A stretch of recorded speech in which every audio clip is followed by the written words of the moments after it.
Well, good afternoon, model railroaders. Joe from the Black Rock Central Railroad here.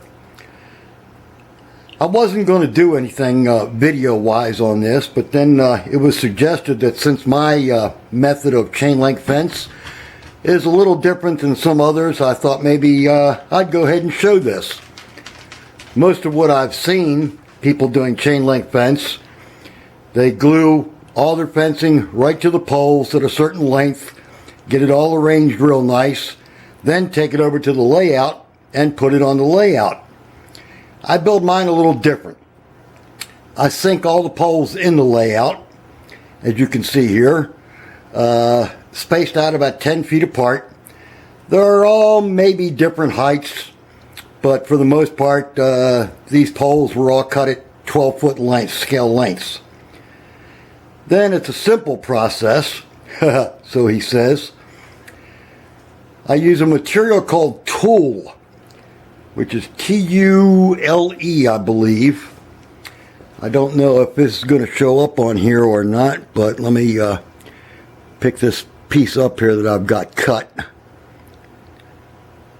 I don't know. Yeah, you can see that, I believe. And it looks pretty close to chain link fence. Comes in different colors. This is what they call a metallic gray. It's a pain in the butt to cut. I can guarantee you that. I stretch it out on my workbench and tape it down, trying not to stretch it out of shape to where it just kind of lays flat. Get it all taped down, then take a ruler and go ahead and cut a straight edge along one side of it.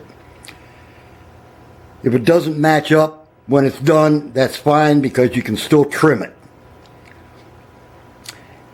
But then I pick one end to start with, and at this particular end over here, I've got it glued to the first two poles.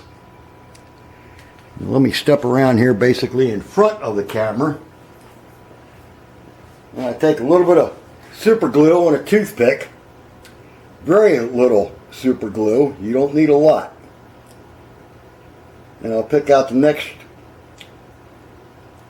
2 or 3 poles, and I'll put a thin coat of super glue down it. Just very carefully run it up and down. And I don't like to go more than 2 or 3 poles at a time,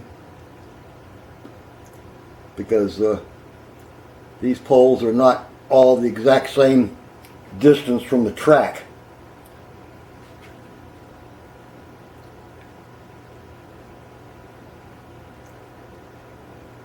But it doesn't take much super glue to hold these.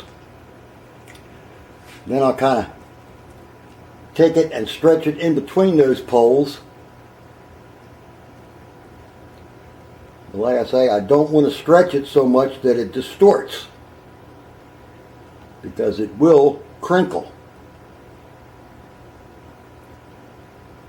Hold it up against the post for a couple of seconds.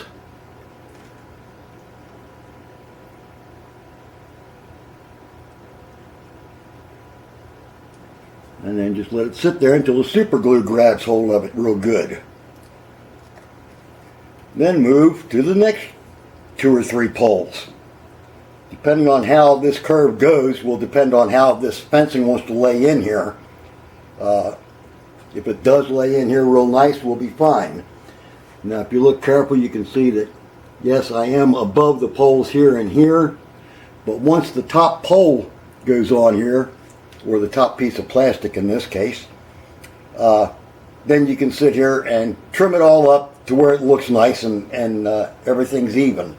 On this end here, I'll do the same thing. I leave it overlapped on the beginning and wherever this happens to wind up. Eventually, this fencing is going to go completely around the refinery. In case you didn't know where we were here, we are at the refinery. I have moved a bunch of tanks out of the way so that I could drill all my holes. But eventually this fencing, excuse me, has to come down and go all the way around to to the opposite corner over there, which is probably about 12 feet of fence. And I cut it in 3-foot lengths, so we're going to be tied up for a while doing this. But right now I'm out of the nice little Plastistruck rod here. Actually, this rod came from the refinery kit, the extra piping kit, the smallest of the pipes, and all cut down.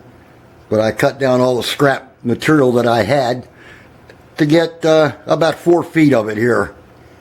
So after this is done, we'll have to wait a while until I can come up with some more plastic for the poles, and then we will continue on. At the entrance down here, there will be some sort of a gate for the train to come in. Got to keep the nasty people out. So we will have a gate down there also. But I just thought I'd show a different way of doing chain link fence. Kind of like the actual fence people put it together. Only I don't have all the come-alongs and everything else to stretch everything out. This is the same process I used over here on the lumber yard. Let me stop the camera here a minute, and I'll take the camera around to the other side of the layout where you can see, and I'll try and show you what that fence came out like. Hang tight a second. This is more or less a aerial view of my lumber yard. And if we zoom in here a little bit, you can see that we have chain link fence and a board fence on here.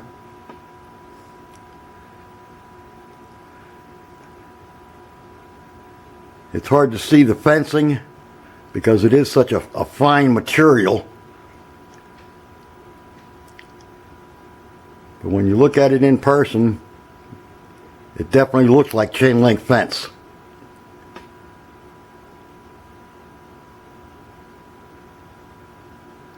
And like I said before, you can pick this stuff up at, I got mine at Joann's Fabrics. I got a whole roll of it, probably, I think it's 75 or 100 feet of it on the roll. And it's like 6 inches wide. You got enough to wrap around your layout 3 or 4 times if you cut it down to scale 8 or 10 feet tall fence. But as we get more completed over here on the refinery, we'll show you what that looks like after we get her all done. So like I said, just a different way of doing something. Figured I'd show you my way. Have a good one, people. Please subscribe to the channel. I'm up to around 210 people now, so that's real nice.